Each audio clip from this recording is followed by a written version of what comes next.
Hola, buenos días a todos. Soy Belkis y pertenezco al departamento comercial dentro del área de comunicación de Nunsis. En primer lugar, quiero dar las gracias a Santiago Oller por acompañarnos en el día de hoy y, por supuesto, por la agradable y interesante ponencia que nos ha realizado. ¿De acuerdo? A continuación, voy a dar paso a la primera mesa redonda que tenemos. En esta primera mesa se va a tratar el tema de la importancia del CIO dentro de la transformación digital en las empresas. Va a estar moderada por Marta Fajardo y bueno, ella es periodista y directora del programa A Golpe de Bit, que se emite en Radio Televisión Española. Y bueno, es un programa de mucho éxito que además ha sido galardonado en 3 ocasiones en los 2 años de andadura que tiene. Únicamente deciros que, bueno, como ha comentado también Santiago, que cualquier duda que tengáis a lo largo de todo el día de hoy, de toda la jornada, pues os hemos habilitado un correo electrónico que es marketing@nunsis.com, en el cual podéis realizarnos las preguntas que queráis, independientemente de que también podéis hacerlo a través del chat, ¿de acuerdo? Y nada, ya doy paso a Marta y espero que disfrutemos mucho de la ponencia. Que la resiliencia potencia la felicidad. Y el consejero delegado de Ciberclick, David Tomás, siempre dice que solo los equipos felices alcanzan la excelencia. Así que creo que podemos establecer un silogismo y afirmar que la resiliencia nos lleva a la excelencia, ¿no? Una excelencia que es tan importante, que todos nosotros seguro que buscamos, que no es fácil de conseguir y tan necesaria en estos tiempos de crisis, de pandemia, donde la gente lo está pasando tan mal y en estos tiempos de gran incertidumbre y donde todo cambia a un ritmo vertiginoso, ¿no? Sin ir más lejos, hace poco en otra mesa redonda del Nunsis Day hablábamos de la revolución industrial 4.0, la 4ª revolución industrial. Y ahora mismo ya se habla de la 10ª revolución industrial, esta que establece la relación entre máquinas y máquinas, ¿no? Y me viene a la memoria este niño que le decía a su padre: papá, ¿recuerdas que vendí tu coche para comprarme el smartphone 5? Le dice el padre: pero niño, ¿cómo no me voy a acordar? Y dice el niño: pues papá, es que ya ha salido el smartphone 6. Y dice el padre: niño, vamos a casa. Y dice el niño: de eso quería hablarte, papá, de eso, ¿no? Entonces, bueno, todo va muy rápido, todo cambia a un ritmo vertiginoso.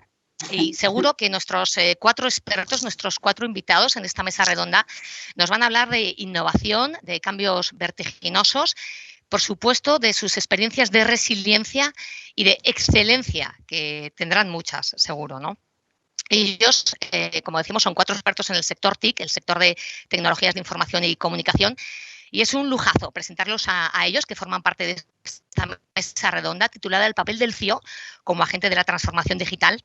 En primer lugar, bueno, está con nosotros Miguel Ángel Almudever, que es el CIO de IBI-RMA, que es la primera compañía del mundo en reproducción asistida. Bienvenido, Miguel Ángel. Gracias, Marta. Un placer estar aquí con vosotros.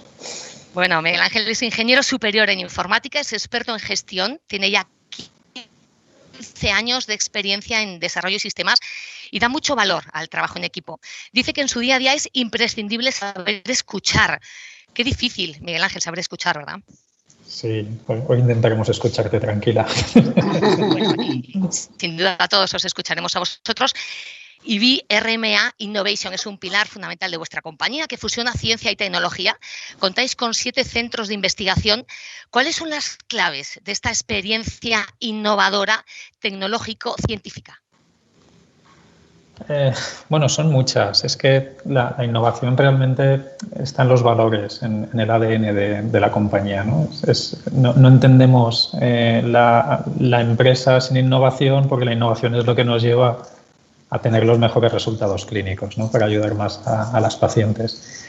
Entonces, como nació así la empresa, porque fue el primer centro privado que se dedicó a la infertilidad y realmente la gente que empezó a trabajar en el IBI eran personas que se abrían a un nuevo campo científico, el de la infertilidad, con curiosidad científica, con ilusión por aprender, con ilusión por ayudar a las pacientes para embarazarse, pues al final la innovación la llevaban dentro, ¿no?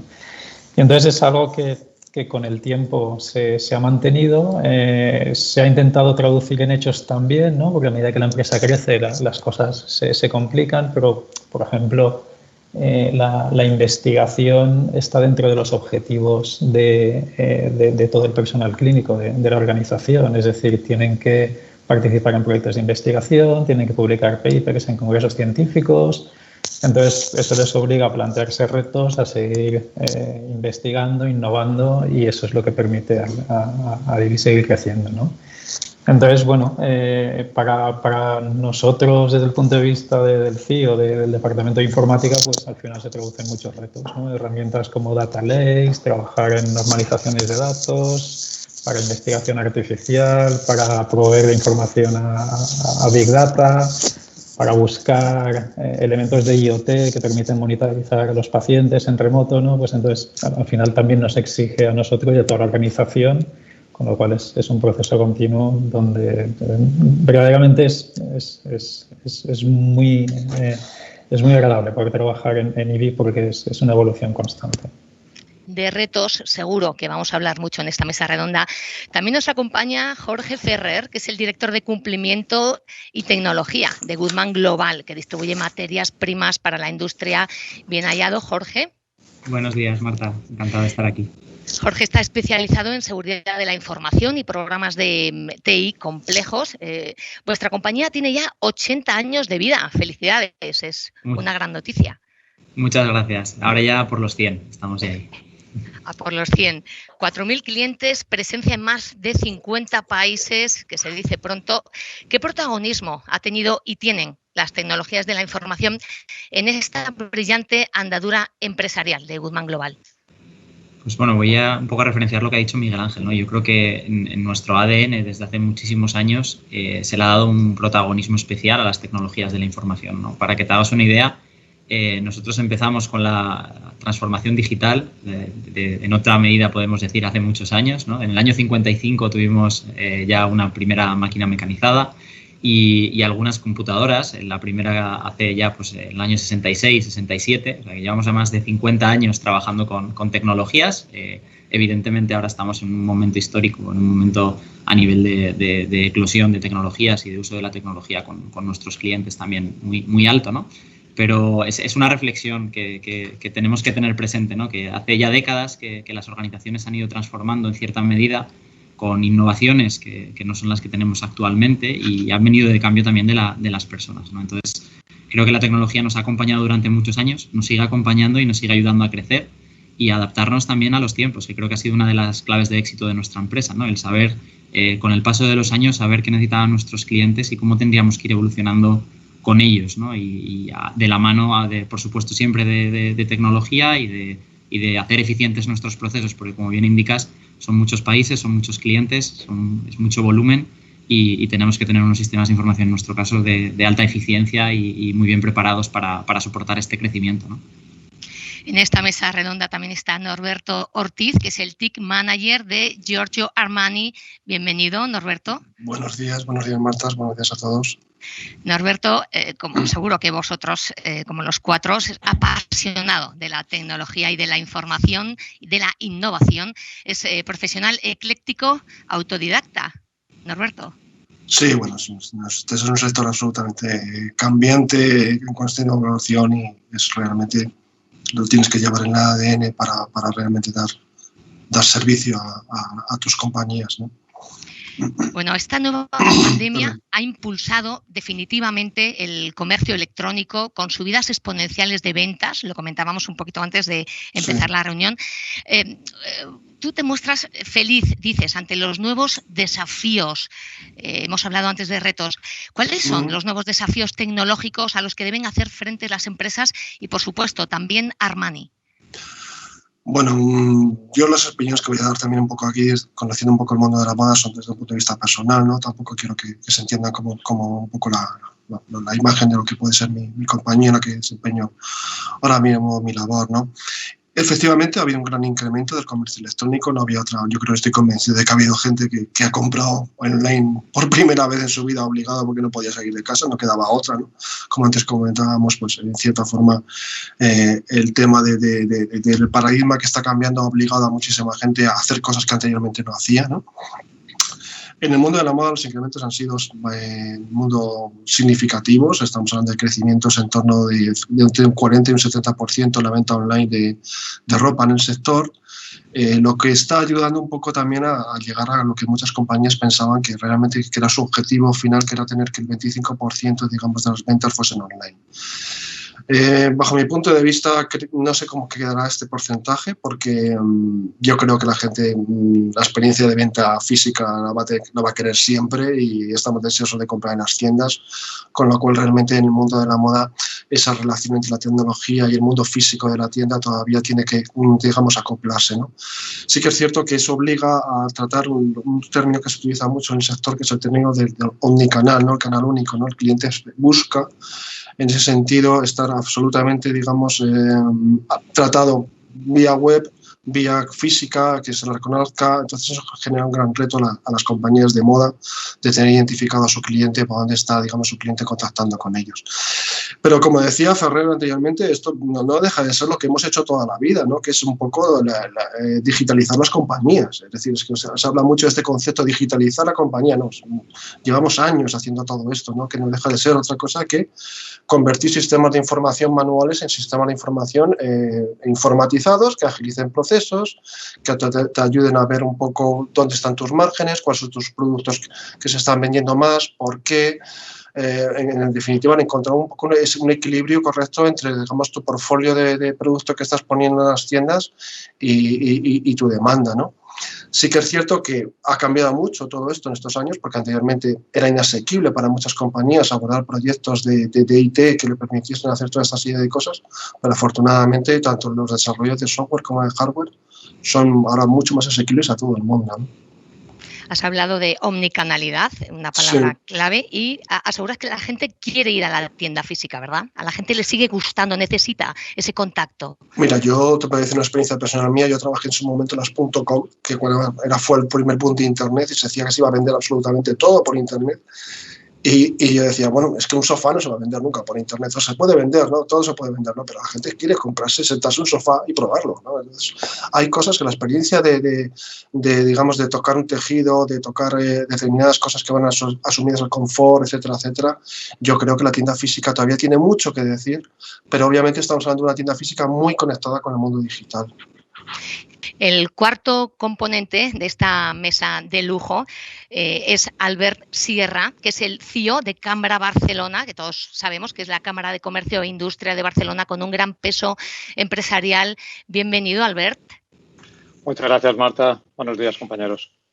Tienes más de 25 años de experiencia, llevas 5 en el actual puesto y pones siempre el foco, haces mucho hincapié en las empresas asociadas, que es la clave, ¿no?, de vuestro negocio en la Cámara.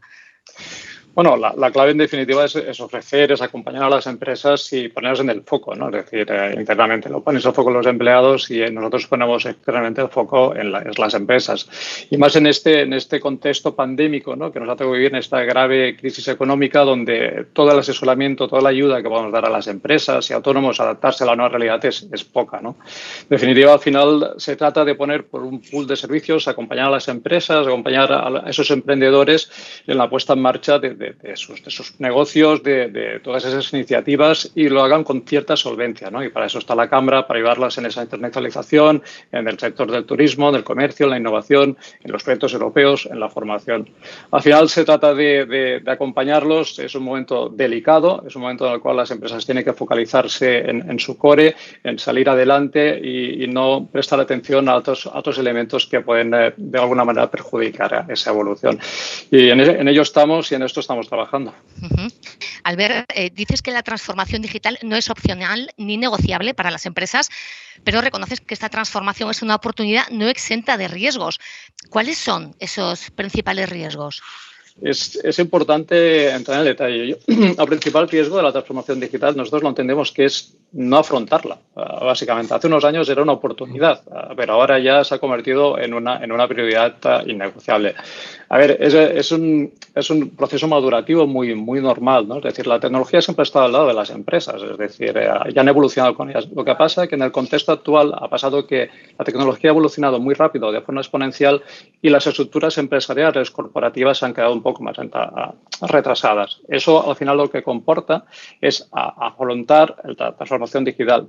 Y paradójicamente, cuando hablamos de transformación digital, la parte de la digitalización o la parte tecnológica es una parte más, porque estamos hablando de nuevas estructuras organizativas, más líquidas, nuevas habilidades, nuevas competencias, nuevas implementaciones de negocio y, por supuesto, tecnología. Si tuviéramos que ponerlo para los riesgos, podríamos definir 3 ámbitos de riesgo que nosotros entendemos que son claves. Pueden haber más, pero sobre todo el ámbito cultural, modelos organizativos y modelos de gobernanza. ¿Cómo voy a poder asumir el reto de la transformación digital? ¿Qué implica? Después está el talento. ¿Tengo el talento necesario para poder afrontarlo? Ya no es lo mismo, la polivalencia es un valor, ¿vale? Por lo tanto, el tema no solamente tengo que saber de tecnología, que está bien, sino tengo que saber de negocio y saber imbricar las dos cosas. Por lo tanto, las capacidades y las competencias son básicas. El lideraje. Dejamos la dirección, es importante. Necesitamos líderes que nos ayuden a vehicular todo esto. Por lo tanto, es importante. Hemos de poner el foco en las personas, en las organizaciones. Ese es el principal riesgo a nivel cultural. Después, evidentemente, no podemos dejar el negocio, la subsistencia, la sostenibilidad de las empresas. Ahí está la dificultad, sobre todo, de articular la tecnología en el desarrollo del negocio. Eso es una parte importantísima y no es fácil de poderlo hacer. Por lo tanto, hay que poner el foco en el cliente y en el negocio, en esa parte. Y, por supuesto, después, y lo dejo para el final, fijaros, el ámbito tecnológico. Es evidente que las plataformas tecnológicas juegan un papel fundamental, pero tenemos que tener en cuenta todo aquello que tenemos heredado. Tenemos empresas que tienen que si es compatible esa tecnología. Queremos transformar, no solamente digitalizar. ¿Qué riesgo hay? Hay muchos riesgos importantes en adoptar la tecnología adecuada, colaborativa, no colaborativa. Y después la dimensión seguridad, y aquí la dejo, que es importantísima. Tenemos aquí a Jorge, que es un experto y que ya puntualizará, pero con una dimensión que todo tiene que pensarse desde un ámbito de seguridad, tenerla en cuenta. Ya no es una cosa que está allí. Es decir, y cuando digo seguridad, no solamente ciberseguridad, mirad lo que ha pasado en el SEPE, ¿vale? No solamente es eso, la seguridad comienza desde uno mismo y hacia afuera, y después toda la normativa jurídica que nos encorseta un poco. Por lo tanto, al final, ámbito cultural, ámbito de negocio y ámbito tecnológico. Pero, oye, tenemos que ser o víctimas del cambio o protagonistas de la transformación, así que no toca otra. Que bueno, además has sacado una palabra que me encanta, que es el talento, y nos quedamos con esa idea, transformar, no solo digitalizar. Miguel Ángel, volvemos contigo. En vuestro departamento de comunicación destacan los podcasts profesionales, que por cierto es tendencia en la comunicación, está haciendo furor en Estados Unidos, están arrasando estos podcasts porque humanizan, cuentan historias de la empresa que llegan mucho a las personas, a los clientes. ¿Es fácil humanizar los datos? Porque vosotros trabajáis con muchos datos. Sí, es muy difícil, sí. La manera de humanizar los datos a través de los podcasts, el departamento de marketing que está haciendo una gran labor, efectivamente se inició en Estados Unidos, en nuestro caso, la generalización de los podcasts ha llegado aquí. Aquí se hacen más otro tipo de eventos, los llamados Fertility Days, donde se abren las clínicas para que los pacientes puedan hablar con médicos, con enfermeras, con auxiliares, con embriólogos, para que les expliquen los procesos sin ser pacientes, solamente para explicarles los tratamientos y en el fondo los datos, ¿no? Y esos datos son muy difíciles de explicar porque todo el procesamiento que tenemos detrás de la investigación científica, ¿no? Al final, obtener esas estadísticas, que es la medicina, que te traduce probabilidades de que tengas éxito en un tratamiento o en otro, en función de tu edad, de tu diagnóstico y demás. Todo esto sabemos que es la realidad, pero sin embargo, cuando a una paciente le tienes que decir que no va a poder tener hijos, no va a poderse quedar embarazada, a no ser que reciba una donación, entonces a la gente ahí es donde pierde la humanización, ¿no? Quiere ser la excepción, ya no se cree los datos, ¿no? Entonces es difícil convencer a la gente, utilizar los datos para convencer a la gente, pero se trata de eso y en realidad lo que ocurre es que cuando les ayudamos con personal psicológico, o sea, con ayuda psicológica, quiero decir, psicólogos que les ayudan a entender por qué necesitan ciertos tratamientos, cómo acompañarles. Entonces van entendiendo mejor los datos y cuando cuentan la historia realmente se creen esos datos, ¿no? Entonces también nos ocurre la inversa, que mucha gente que tiene urgencia, ¿no? casi necesidad de quedarse embarazados inmediatamente, llegan a las clínicas y les decimos lo contrario. Mira, es que los datos, ¿no? Nos dicen que en tu caso puedes esperar, sigue intentándolo en casa, a ver qué pasa. Y a veces se quedan embarazados y nos llaman y dicen, mira, es que es verdad, tenía mucha prisa y al final no hacía falta tanta ayuda, ¿no? Entonces, todos estos datos que al final compartimos con los pacientes es el trabajo de lo que decíamos antes, ¿no? Todas las herramientas que ponemos al servicio de la organización, que sobre todo se publican a nivel científico, ¿no? Y se convierten en estándar, ¿no? para la toma de decisiones, ¿no? Y ahí es donde nos sentimos muy orgullosos, ¿no? Como decíais antes, del potencial humano, porque al final es la gente cuando investiga, cuando trata de averiguar qué hay más allá de la enfermedad, la que consigue sacar a la luz estos datos, ¿no? Pero el cliente sí valora esa humanización. Sí. Le cuesta enfrentarla cuando no es lo que espera, ¿no? Cuando yo no encajo donde quiero encajar, no me gusta el dato, ¿no? Pero cuando he pasado el proceso y las dificultades y al final me he quedado embarazada y tengo el bebé en casa, entonces entiendo que los datos eran reales, es porque es así, la estadística y es así como hay que afrontar las cosas, ¿no? Entonces ahí es cuando lo cuentan y lo explican y es cuando se humaniza el dato. Mientras tanto, a veces no es tan fácil. Bueno. Volvemos a Jorge. En vuestra internacionalización hablábamos de que la empresa está presente en más de 50 países. ¿Cómo ha sido la integración de filiales, por ejemplo, en Turquía o en Italia, donde la tecnología era muy básica y habéis tenido que hacer una auténtica transformación digital? Pues la verdad es que me alegro, Marta, que me hagas esta pregunta y voy a retomar algunas palabras que he dicho mis compañeros antes, ¿no? Albert mencionaba un tema muy importante, el tema cultural, ¿no? Y ya no solo de cultura tecnológica, sino que en nuestro caso además se añadían factores de país, ¿no?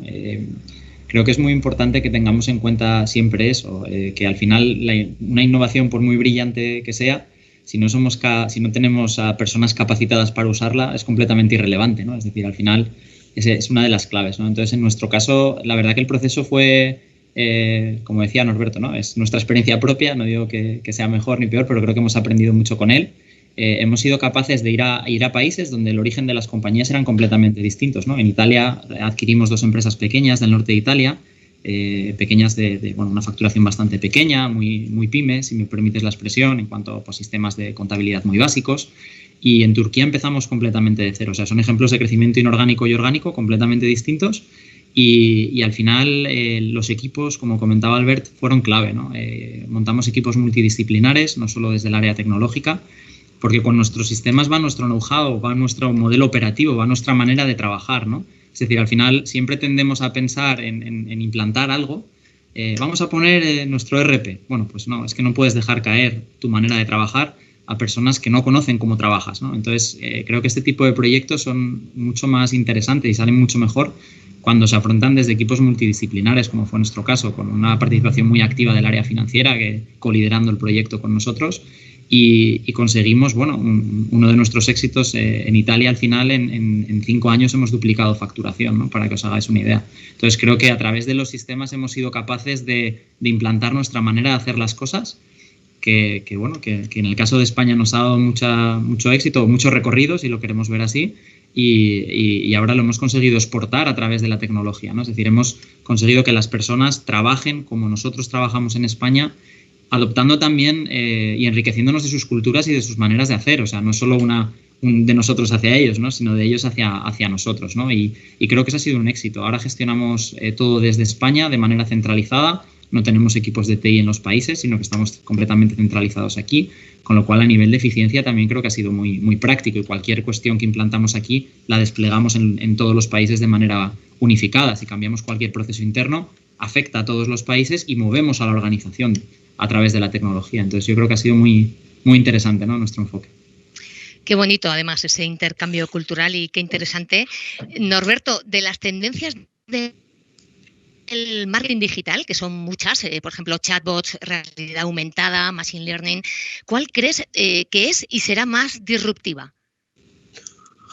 Bueno, por hablar por el futuro, yo creo que realmente muy disruptiva será la realidad aumentada, ¿no? La realidad aumentada ahora mismo sí que es cierto que tenemos que estar utilizándose en el mundo empresarial, porque entre otras cosas los equipos pues son pesados, son caros. Estamos hablando que una gafa de realidad aumentada rondan los 3.000 euros y no es algo que realmente para ir por la calle con ello, ¿no? ¿De acuerdo? Sí que es cierto que compañías como Apple están en año y medio van a poner productos en el mercado, es decir, es algo que va a llegar y va a llegar antes de lo que pensábamos, ¿no?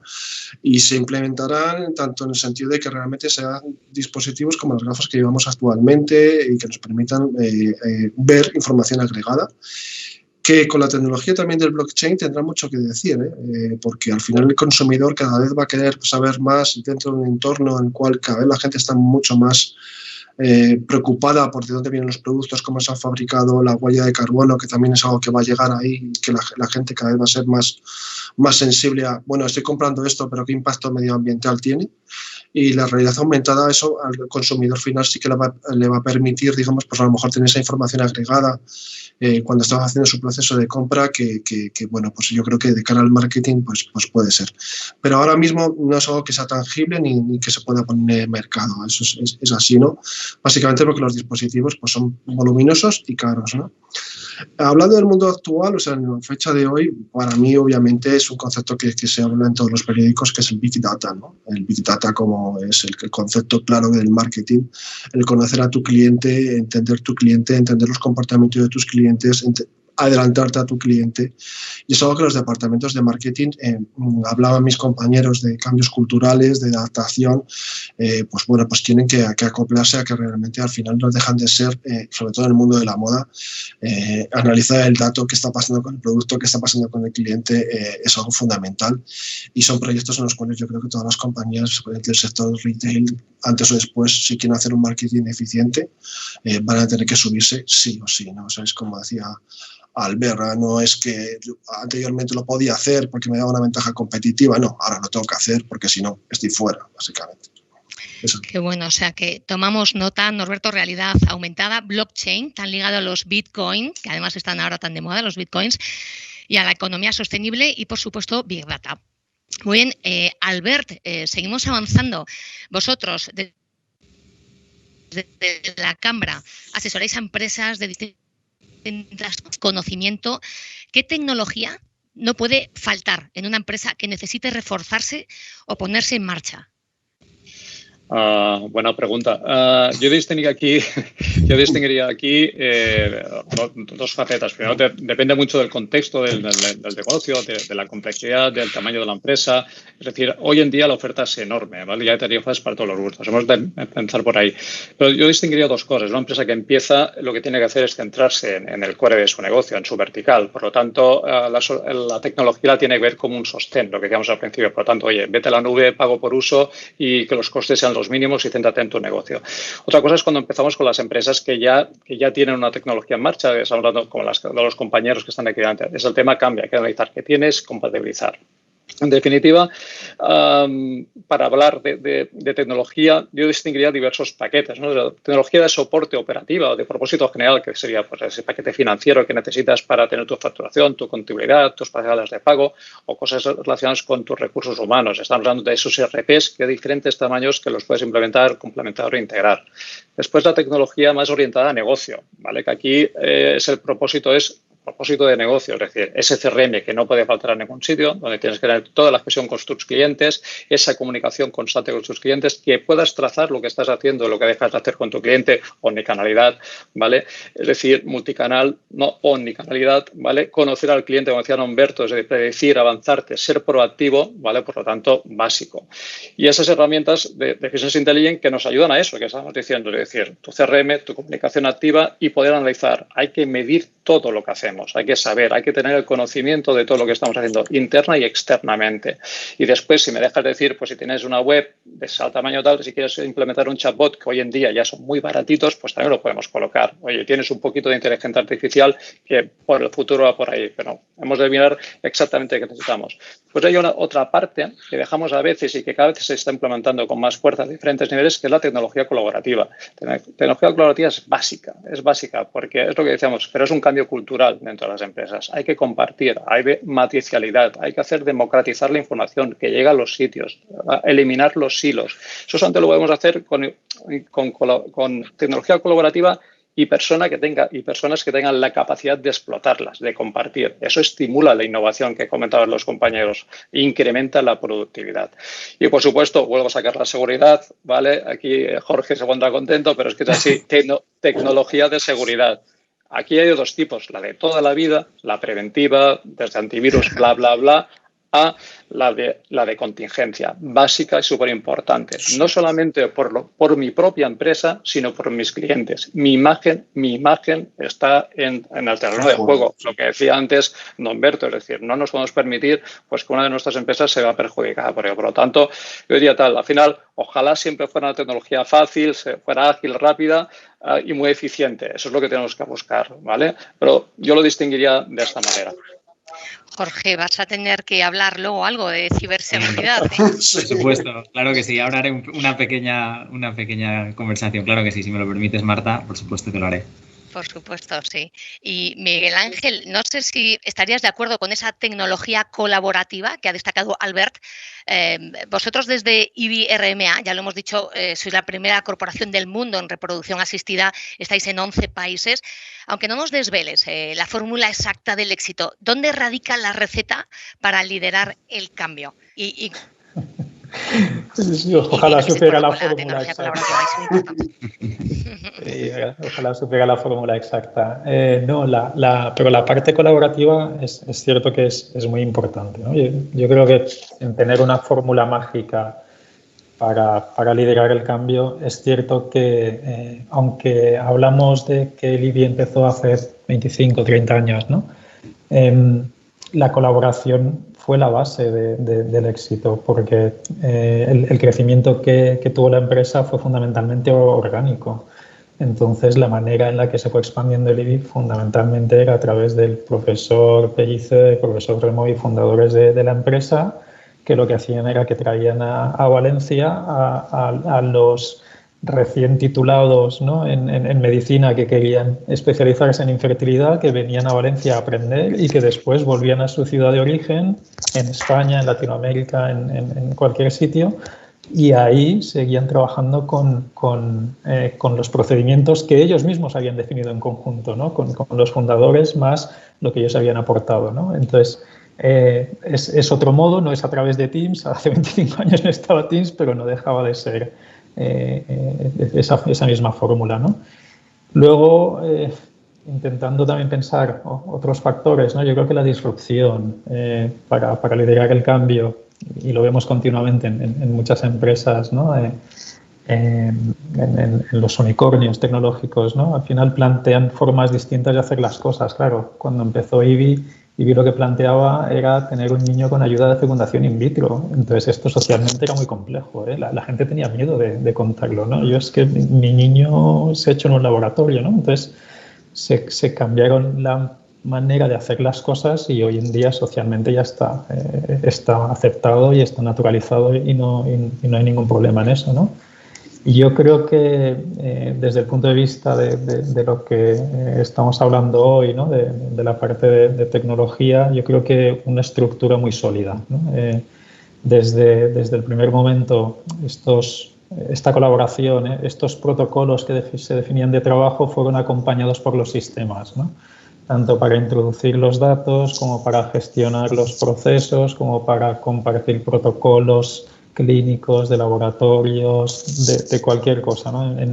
Asimismo, como facturación, por ejemplo, pues, procesos unificados donde estaban bien definidos y se podían ejecutar del mismo modo, como decía Jorge, aquí en Italia, en Turquía, en cualquier sitio donde vayas, lógicamente adaptándote a los casos especiales de cada lugar, ¿no? Porque las leyes en el mundo de la infertilidad también son importantes. Hay cosas que se pueden hacer en algunos países y otras que no, que están más restringidas, pero sí con una estructura sólida que te permita llevar tu manera de hacer y flexible para adaptarte a las circunstancias de cada sitio donde vas, ¿no? Estructura tecnológica sólida. Clave en esa expansión, en ese desarrollo. Jorge, por alusiones, háblanos brevemente de la seguridad, de la importancia de la seguridad en los datos. Yo creo que ha salido mucho y Albert ha hecho bien en mencionarlo, ¿no? Creo que todas las empresas, independientemente de su dimensión, tienen que tener en cuenta, aunque vayamos a efectos prácticos, ¿vale? Porque yo creo que a todos nos pasa, ¿no? Tienen que tener en cuenta siempre dedicación de tiempo y presupuesto para seguridad, ¿no? O sea, eso yo creo que es algo que parece básico. En grandes multinacionales hay equipos de 80 personas o bastante desarrollados, ¿no? Y las empresas, independientemente de su dimensión, tienen que dedicar tiempo. Es importantísimo. Se habla mucho de la seguridad desde el diseño, es decir, antes de hacer, antes de. La realidad de muchos de nosotros es que el día a día y la operación te hace correr, te hace implantar y te hace a veces generar cuestiones en seguridad que solo se ven si sucede algo, ¿no? Entonces, al final, yo, bueno, como sabes, vengo también de la parte de cumplimiento y riesgos, y es un riesgo más. Si me pides mi opinión, os diría que si podéis y tenéis recursos, al menos lo dediquéis a securizar y proteger la clave de vuestro negocio, ¿vale? Es decir, si no podemos aplicar seguridad a todo, pensar en qué es clave para nuestro negocio, qué puede hacer que interrumpa nuestras operaciones, y si no estamos preparados, que también suele suceder, ¿cómo lo vamos a proteger? Y os animo también a que intentéis anticipar ese recovery plan, es decir, un poco que securicemos los procesos clave y que además pensemos en la recuperación de los procesos clave, si no podemos llegar a todo, ¿no? Yo creo que esa es una reflexión que yo siempre hago, de dediquemos al menos recursos al core business del negocio en temas de seguridad, porque nos pueden dejar fuera, y puede ser un daño reputacional enorme. Siempre digo lo mismo, ¿no? A ver cómo se lo dices a tus clientes, ¿no? Ese es el cómo transmites a tus clientes lo que ha pasado, ¿no? Y puede generar incluso en sectores un poco más sensibles, como el caso de Miguel Ángel, o de cara al público, como el caso de Norberto, pueden generar muchísimo daño al negocio, ¿vale? Imaginemos ha pasado afortunadamente no con mis compañeros, y ellos tienen seguro muy buenas prácticas en su lugar, pero ha sucedido, ¿no? Hace no mucho una gran aseguradora nacional estuvo 3 semanas sin poder atender a sus asegurados, ¿no? Estas cosas suceden, ¿eh? Qué faena. Uf, terrible, ¿no? Sí. Jorge, Goodman Global ha crecido en su faceta tecnológica históricamente con Microsoft, invitado estelar en este Nunsis Day. ¿Qué destacarías de ese crecimiento tecnológico con muchos de los productos y de la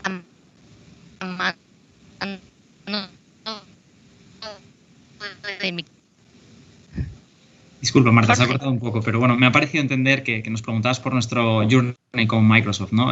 Nosotros empezamos hace aproximadamente 10 años